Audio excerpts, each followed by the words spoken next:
무지한 자의 집이 이러하고, 이런 제목으로 욥기 강의를 이어가겠습니다. 가장 어려운 대화가 바로 평행선을 긋는 각자의 관점과 주장이 전혀 상반된 그런 대화입니다. 그런 경우에는 대화를 거듭하면 할수록 어떻습니까? 점점 더 마음과 감정이 상하고 서로에 대한 반감과 반목의 골은 더 깊어지기 마련입니다. 욥과 친구들의 대화가 그러했습니다. 양극으로 치닫는 그들의 대화가 거듭될수록 어떤 답이 나오는 것이 아니라 더 서로의 감정을 상하게 하고 서로에 대한 혐오와 분노만을 더하게 할 뿐인 그런 아주 무익한 대화가 욥과 그 친구들 사이에 계속 지루하게 이어지고 있는 것을 성경은 보여줍니다. 모두가 신앙을 가진 자들로 하나님의 뜻을 구하는 주제를 가지고 끈질긴 대화를 하고 있으면서도 보십시오. 전혀 답을 찾지 못합니다. 이런 현실들은 죄인들이 하나님의 뜻을 깨닫고 그것을 이해하고 올바른 해법을 찾아내는 일에 있어서 얼마나 우매한 자들이고 그 일 자체가 이렇게 힘들고 어려운 일이라는 것을 보여주고 있는 것입니다. 욥도 욥의 친구들도 다들 하나님을 경외하는 사람들이었습니다. 그들의 논리를 보면 웬만한 지식 가지고 그러한 논리를 세울 수 없을 만큼 물론 온전하진 않지만 그래도 전혀 무지한 사람들은 아닌 신앙의 나름대로의 지성과 상식이 있는 사람들이라는 걸 알 수 있습니다. 그런데도 이 양쪽은 첨예하게 부딪히면서 자기들만의 주장을 펼치면서 어떤 해답도 실마리도 풀지 못하고 있는 이런 상황을 보지 않습니까? 그러니까 같이 예수를 믿고 있고 같이 진리를 향해서 간다고는 하지만 우리 안에도 이러한 어떤 갈등의 문제가 생길 때 좀처럼 해법을 얻지 못하는 것이 인간의 한계라는 거죠. 결국 하나님이 개입하시지 않으면 가장 경건하고 거룩한 주제를 탐구하는 사람들조차도 이렇게 서로 간에 있어서의 상할 대로 상한 감정을 가지고 그 골이 깊어지고 참 어려운 상황을 풀어갈 수 없는 이런 어떤 한계점들을 갖는다는 걸 알 수 있습니다. 이런 어떤 작업이 어려워질 수밖에 없는 가장 큰 또 다른 이유는 하나님의 뜻과 현실 속에서 우리의 힘으로 절대로 풀 수 없는 난제들에 대한 인간의 전적인 무지 때문이라는 점을 우리는 깨닫게 됩니다. 욥이든지 욥의 친구든지 하나님을 아는 지식이 월등했다면, 정말 더 탁월한 어떤 지식들을 가졌다면 욥도 자기의 고난의 이유에 대해서 명쾌하게 깨달음을 가지고 이렇게 하나님을 원망하고 친구들을 비난하지 않았을 것이고, 욥의 친구들도 만약에 탁월한 어떤 더 하나님에 대한 놀라운 어떤 지식과 어떤 정교한 이해가 있었다면 이런 식으로 일방적으로 욥을 죄인이라고 몰아가는 이런 어떤 일방적인 논리만을 보여주지는 않았을 거라는 거죠. 그러니까 다들 결국은 무지와 어리석음, 인간이 스스로의 문제를 풀 수 없는 그 한계들 때문에 계속 첨예한 부딪힘들이 이어지고 있는 것들을 본다는 거죠. 자, 빌닷의 두 번째 욥을 향한 변론은 그야말로 욥에 대해서 최악의 어떤 저주를 담아내고 있는 이런 이야기들로 전개가 됩니다. 그것은 바로 악인이 겪게 될 지옥과도 같은 고통을 빌닷이 얘기하면서 그게 지금 너에게 임하고 있는 것이다. 이런 얘기를 하고 있는 거죠. 1절에서 4절을 다시 보십시오. 수아 사람 빌닷이 대답하여 말했다. 너희가 어느 때나 말을 끝내겠느냐 깨달아라. 그 후에 우리가 이야기할 것이다. 어찌하여 너희가 우리를 짐승처럼 여기며 부정하게 보느냐. 분노로 인하여 자신을 찢는 사람아, 너 때문에 땅이 버림받으며 바위가 그 자리에서 옮겨지겠느냐? 이렇게 기록되어 있습니다. 자, 보십시오. 빌닷이 욥에게 말하는데 너희라는 복수를 쓰고 있습니다. 무슨 뜻이겠습니까? 욥과 같이 하나님의 뜻을 전혀 분별하지 못하고 자기의 무죄만을 주장하는 빌닷이 보기에 여러 이렇게 우매한 자들 중에 욥을 그런 아주 어리석고 악한 그런 자들의 부류에다 집어넣고 너희라는 복수를 사용하면서 완전히 이제 욥을 그런 사람으로 치부하고 있는 빌닷의 입장을 보게 되는 거죠. 빌닷은 욥에 대해서 또다시 이런 말을 할 수밖에 없는 이유를 설명하면서 왜 너희같이 하나님의 뜻을 분별하지 못하는 아둔한 자들이 오히려 이렇게 너희에게 직언을 해주고 바른 얘기를 해주는 우리를 짐승처럼 여기고 우리가 하는 말들을 그렇게 부정적으로 여기느냐. 뭘 근거로 너희같이 아둔한 사람들이 이런 이야기입니다. 욥에게 그 친구들이 거친 말로 지금 욥에게 이렇게 공격을 하고 있고, 욥을 이제 완전히 악인으로 이렇게 규정해 버린 듯한 이런 논리들을 펼치고 있는 것을 우리가 확인할 수 있죠. 빌닷은 지금 욥이 분노로 이성을 잃어버리고 스스로 이렇게 자신을 자해하고 있는 이런 제정신이 아닌 이런 사람으로 묘사를 합니다. 그러면서 아무리 스스로 당하는 고난에 대한 무죄를 주장하면서 하나님을 원망해 본들 세상의 근거가 되는 땅의 가치가 버림을 당하거나 견고한 바위가 스스로 옮겨지는 일들이 자연세계, 자연의 질서 속에서는 절대로 일어날 까닭이 없듯이 너의 주장은 그렇게 무가치하고 받아들여질 수 없는 헛된 허황된 그런 말들에 지나지 않다고 이렇게 또다시 욥을 향해 윽박지르고 있습니다. 빌닷은 한마디로 욥의 모든 자기 변호를 다 무가치한 것으로 일축하면서 욥의 논리는 전혀 일고의 가치도 없는 그런 궤변일 따름이라고 폄하하고 있었다는 거죠. 빌닷은 전혀 무가치한 논리와 자기 변호로 인과응보의 원칙을 거스리고 있는 황당한 말들을 욥이 하고 있는데 이제 그런 말들을 제발 그만 멈추고 그 모든 고통의 원인을 철저하게 너의 죄 속에서 찾아야 된다는 사실을 계속 욥에게 강요하고 있습니다. 하나님의 주권과 섭리에 대해서 한없이 무지할 뿐인데도 어리석은 인간들은 이렇게 빌닷처럼 그저 자기가 알고 있는 지식과 원리만을 신봉하면서 그러면서 마치 모든 것을 다 아는 것처럼 타인의 고통에 대해서 섣부르게 판단하고 정죄하는 이런 오류들을 우리 인간들은 범할 수 있다는 거죠. 우리가 이제 욥의 친구들을 보면서 참으로 우리가 알고 있는 지식으로 남을 쉽게 판단하는 일이 얼마나 어리석은 일인지를 우리는 이 말씀의 거울을 통해 비춰봐야 되는 거예요. 우리는 이 욥의 친구 같은 이러한 성급함, 이러한 자기 궤변, 나의 모든 주장만이 가장 옳다고 여기는 이런 어떤 자만, 이런 것들이 우리 안에 없는지를 우리가 분명히 돌아보아야 될 것입니다. 자, 계속 빌닷의 일방적인 논리를 좀 더 보겠습니다. 5절에서 9절. 결국 악인의 빛은 꺼지게 마련이며 그의 불꽃은 빛을 내지 못할 것이니 빛이 그의 장막 안에서 어두워질 것이며 위에 있는 등잔이 꺼질 것이다. 그의 힘찬 발걸음이 지치게 되며 제 꾀에 스스로 넘어지게 될 것이니 그가 자기 발로 함정에 걸리고 스스로 함정에 걸어 들어가므로 덫이 그 발뒤꿈치를 붙잡고 올무가 그를 올가맬 것이다. 이렇게 얘기합니다. 그러니까 결국 욥의 상황이 무엇과 같은지를 빌닷은 악인의 예를 들어서 설명하면서 꺼져버린 빛과 빛을 내지 못하는 불꽃처럼 이렇게 사그러져 버리다가 결국은 그 빛이 꺼져버리게 되고 어두워지게 될 것이라고 그렇게 얘기합니다.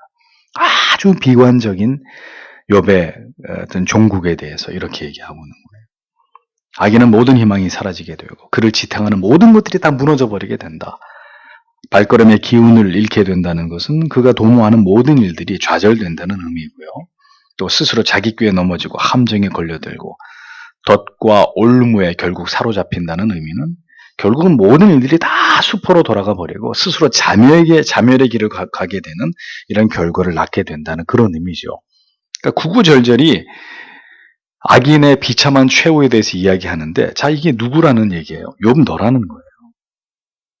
이렇게 모든 것들을 그르치게 되는 절망적인 저주가 임하게 되는데 내가 지금 얘기하고 있는 이 악인의 비참함에 지옥 같은 그 모든 미래에 대한 그 일들이 바로 너에게 일어나고 있는 일들이고 일어난 일이라고 이렇게 빌닷이 빗대어서 이야기를 하고 있었던 겁니다. 계속됩니다. 10절에서 11절에도 그를 동여맬 밧줄이 땅에 숨겨졌고 그를 빠뜨릴 함정이 길에 있고 공포가 사방에서 그를 두렵게 하고 그의 발걸음을 뒤따를 것이고 그의 힘은 기근으로 쇠하고 멸망이 그의 곁에서 기다릴 것이다.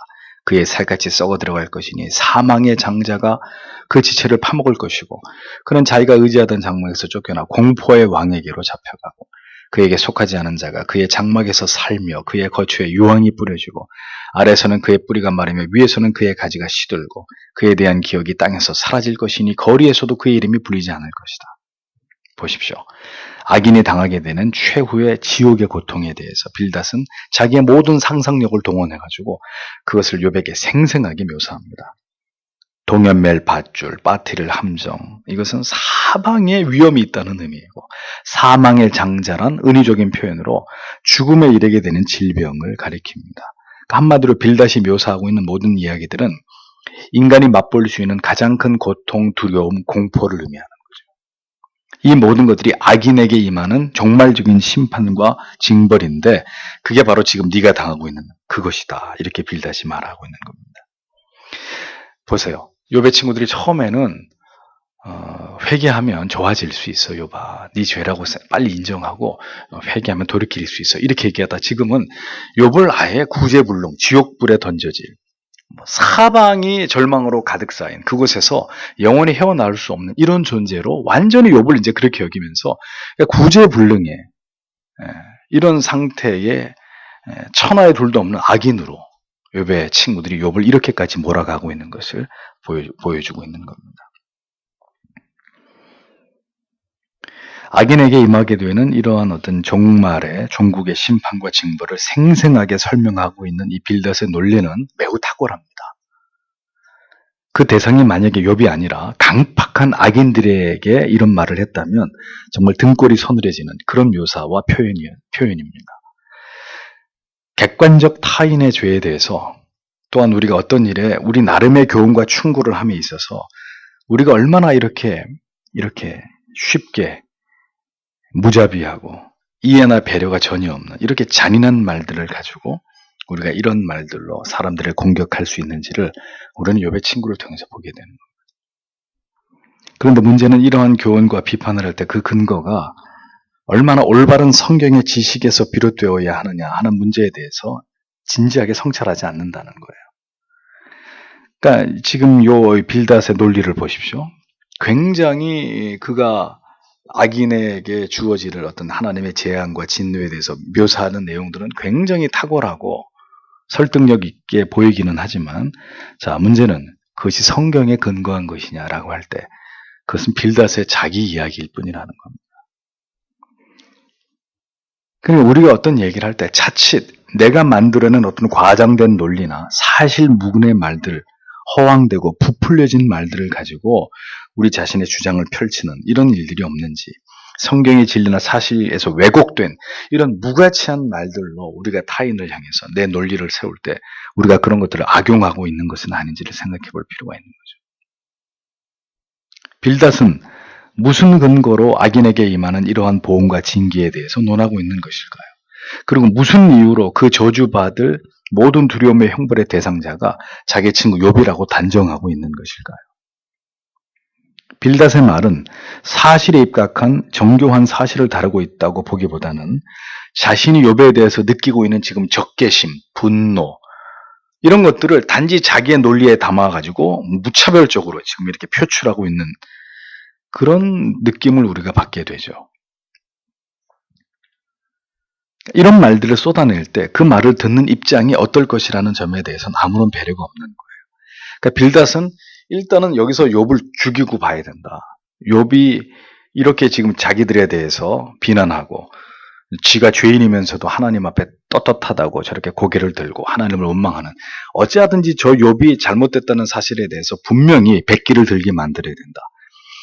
하나님의 뜻보다는 자기의 당위가 앞서고 있는 거예요. 욥을 반드시 꺾어야 된다.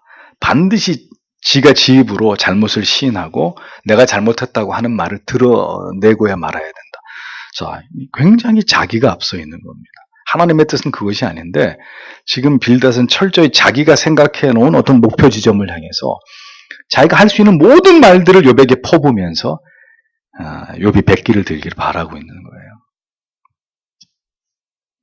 우리도 그럴 수 있어요.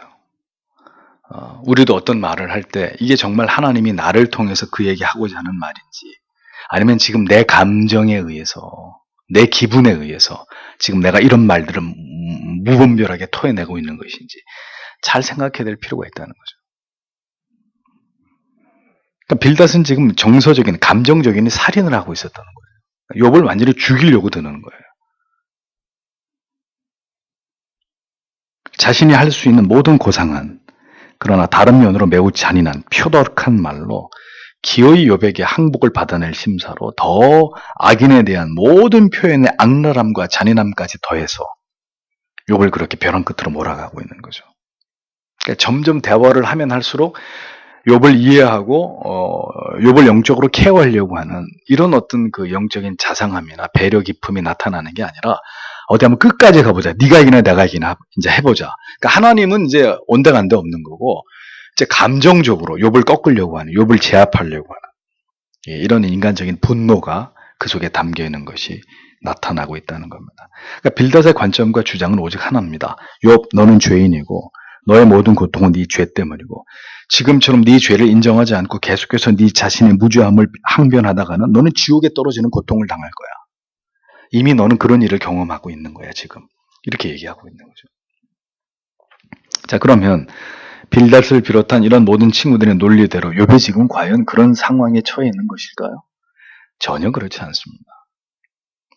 하나님은 지금 욥을 지옥으로 빠뜨리고 있는 게 아니잖아요. 그럼에도 불구하고 욥의 친구들은 욥이 하나님께 큰 죄를 지어서 이런 저주와 보응을 받고 만약에 돌이키지 않으면 이보다 더 큰 재앙과 심판과 저주가 기다리고 있을 것이라는 말로 욥의 두려움을 증폭시키고 있는 그런 짓을 지금 하고 있는 겁니다. 죄를 죄로 직시하지 못하는 것도 분명히 어리석은 일이지만 타인이나 자신의 고통과 불행에 대해서 사실 그 이상으로 그것을 정죄하고 비난하고 온갖 자기 논리를 만들어가지고 그걸 공격하고 정죄하는 것 또한 절대로 바람직하고 지혜로운 일이 아니라는 것을 우리는 기억해야 합니다. 빌닷은 지금 하나님의 뜻과 전혀 상관이 없는 거칠고 과격하고 잔인한 말들로 그렇게 욥에게 지금 일방적으로 공격하고 그의 어떤 영혼을 조이고 있습니다. 그러나 이런 말을 하면서도 빌닷을 비롯한 친구들은 나름대로 정의감을 가지고 사명감을 가지고 자기들은 하나님 편에서 지금 욥을 권면하고 있고 욥을 책망하고 있다 이렇게 생각하고 있었을 것입니다. 그러니까 언제나 이러한 면이 우리가 하나님의 뜻을 정확하게 깨닫고 살피지 않은 가운데서 우리가 범하게 되는 실수와 어리석음이라는 거죠. 그럼 물어봐야 돼요. 정말 하나님의 뜻입니까? 정말 저 사람이 지금 행하고 있는 것이 하나님 보실 때 죄입니까? 죄가 아닙니까? 내가 정말 이 말을 그에게 하는 것이 합당합니까? 그렇지 않습니까?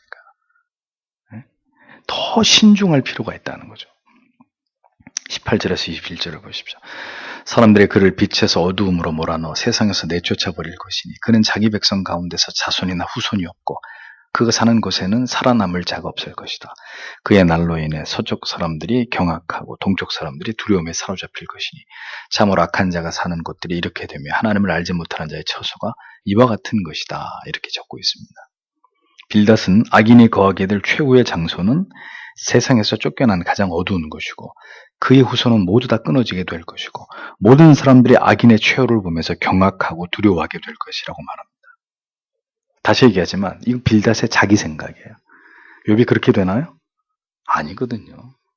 욥이 악인이고 정말 그 욥의 최후가 그렇게 되던가요? 아니란 말이에요. 자기 논리예요. 자기 생각, 자기 상상력이에요. 오히려 자기가 그렇게 욥이 되었으면 하는 자기 안에 악한 감정인 거죠. 빌닷은 이미 욥의 그와 같은 악인이 가는 길로 욥이 지금 가고 있고 회생 불가의 상태에 있다는 듯이 체념하면서 욥에 대해서 이렇게 무차별적인 그런 말들을 퍼붓고 있는 것입니다. 빌닷의 논리에 따르면 하나님께서 사랑하시는 자녀는 이 세상에서 무조건 복을 받아야 되고 형통해야 되고 가장 행복한 삶을 살아가야 됩니다. 반대로 저주와 형벌과 모든 것을 잃어버리게 되는 고통과 가장 비참한 자리로 내몰리는 사람들은 모두 하나님의 저주와 징계를 받은 악인이에요. 그게 빌닷과 그 친구들의 논리예요. 하나님의 사랑하는 사람은 복받고 너같이 하나님 보실 때 악인은 이런 저주를 받고 자식도 다 죽고 가진 것도 다 잃어버리고 육신은 만신창이가 되고 이런 고통 당하는 거야. 그게 빌닷의 논리예요. 그게 빌닷이 알고 있는 신앙의 지식의 전부였단 말이죠. 전혀 사실이 아닌 거죠. 오히려 성경을 보십시오. 하나님을 경외하는 신자들도 고통스럽고 괴로운 인생을 살아갈 수 있고 하나님을 멸시하고 온갖 죄악된 길로 행하는 사람도 그런 강팍하고 악한 사람도 세상에서는 얼마든지 떵떵거리고 평안하고 형통하고 여유로운 삶을 살아갈 수 있잖아요. 그걸 모르고 있었다는 거죠. 그러니까 결국은 욥 자신도 그걸 모르고 있었다는 거죠. 욥의 친구들도 그걸 모르고 있었다는 거예요. 우리가 하나님에 대해서 아는 게 더 많을까요? 모르는 게 더 많을까요? 여전히 모르는 게 더 많아요. 그럼 우리는 때때로 좀 우리의 입을 다물고 있을 필요가 있어요.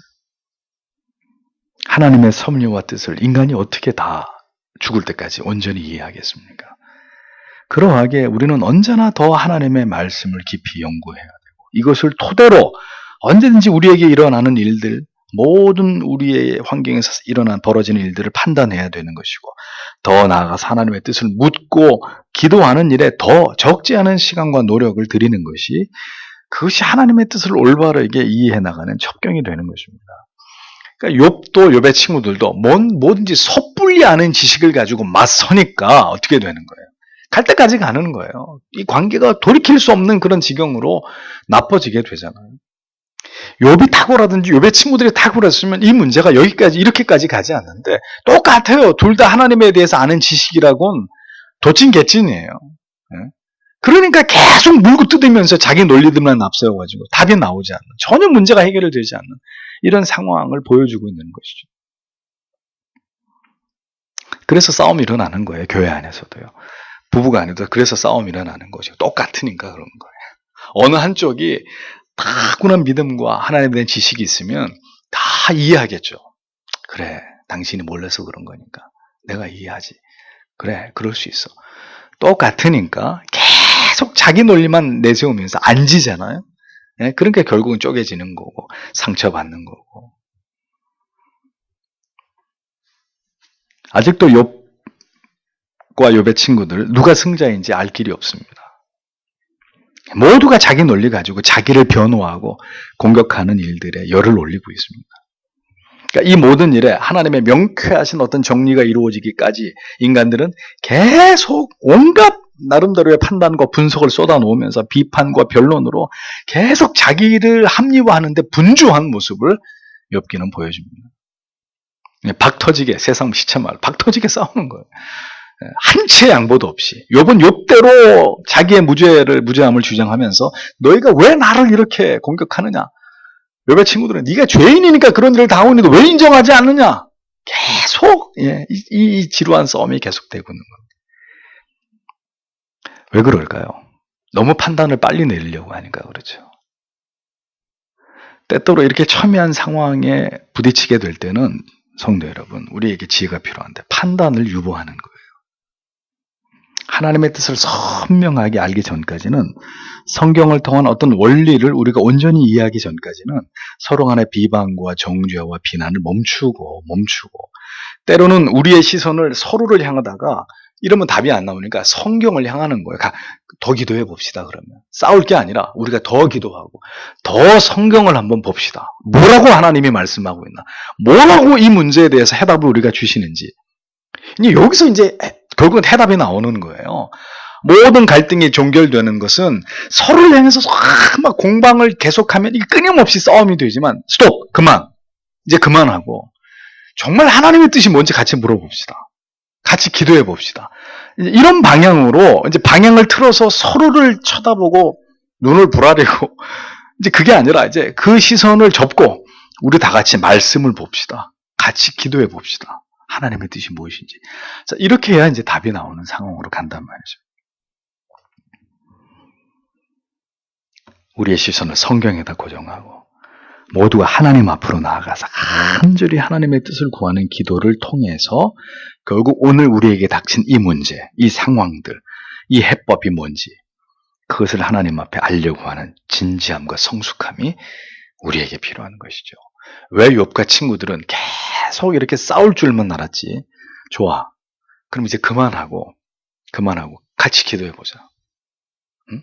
욥의 너의 문제가 과연 너의 죄 때문인지 아니면 하나님의 또 다른 뜻이 있는지, 우리가 지금 이렇게 서로를 공격하고 공박하고 있는 이런 것들이 정말 하나님 보실 때 옳은 건지 그렇지 않은 것인지, 이게 끝도 없는 계속 싸울 것이 아니라 끝도 없는 싸움 속에서 우리가 이렇게 감정을 허비하고 서로가 이렇게 강팍해지고 죄를 지을 게 아니라 스톱, 여기서 그만하고 한번 하나님 앞에 기도해보자. 이렇게 하면 답이 나올 수 있었을 터인데 이제 이런 모습들이 욥과 그의 친구들에겐 전혀 나타나지 않고 있는 겁니다. 많은 말들이 난무합니다. 이 세상에 대해서, 정치에 대해서 사람들은 모두 정의를 외치고 개혁의 기치를 지켜 들어야 된다고 이야기들을 합니다. 그런데 분명히 알아야 될 건 뭡니까? 그 모든 명분과 이유가 반드시 성경의 지지를 얻어야 되고 하나님의 뜻에 부합한 것이어야 한다는 거죠. 그렇지 않으면 또 그렇게 외치다가 다 끝나버릴 거예요. 처음에는 다 그렇게 했다가 나중엔 다 부패하고 또 다 옛날로 돌아가 버리는. 언제나 안 그랬습니까?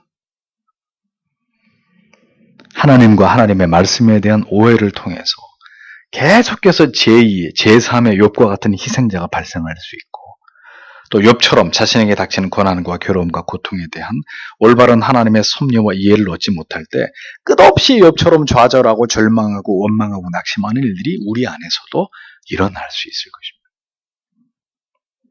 언제나 우리의 어떤 논리적 당위만을 앞세우지 말고 우리가 과연 하나님 앞에서 우리의 마음과 감정과 우리의 말의 논리들이 과연 올바르고 하나님의 뜻에 합당한 것인지를 먼저 생각하고 또 생각해 봐야 됩니다. 어떤 상황에서든지 우리가 느끼는 감정, 우리가 하려고 하는 말, 우리의 변명, 또 우리의 비판, 이 모든 것이 과연 하나님 앞에서, 하나님 말씀 앞에서 합당한 것인지 그렇지 않은 것인지, 여기에 상당 부분 내 감정이 들어가, 내 판단이 들어가는 것인지, 그것이 다 여과돼서 하나님의 뜻만이 선명하게 드러나고 있는 것인지, 좀 더 정확하게 우리 자신을 볼 필요가 있는 것. 자기가 하나님의 편에 서서 정의와 진리를 외치고 있다고 믿는 사람만큼이나 독선적이고 독재적인 사람이 어디 있습니까? 그렇죠. 우리는 오늘도 빌닷의 이 서슬퍼런 변론과 논리를 바라보면서 그럴 수 있구나. 그렇게 되는 거구나. 어느 순간인가는 친구에 대한 사랑, 그에 대한 긍휼, 하나님의 뜻을 정확하게 전달해야 된다는 이런 것들은 다 사라져버리고 이제는 감정으로 가는 거예요. 네가 계속 내 말을 그런 식으로 받아들여? 어디 한번 네가 옳은지 내가 옳은지 끝까지 가보자. 처음에는 순수했어요. 신앙이었어요. 하나님 앞에서 내가 한 친구를 살려야 되겠다. 이런 마음이었을 텐데 죄인들이 서로 말을 주거니 받거니 하다 보니까 나중에는 이런 어떤 아름다운 동기와 주제, 순수했던 것들은 다 사라지고 네가 이기냐 내가 지냐 어디 한번 해보자. 지극히 인간적인 이런 추악함만이 나타나면서 점점 더 문제가 어려워지게 되는 상황으로 가게 되는 것을 우리가 욥과 그 친구들의 대화 속에서 봅니다.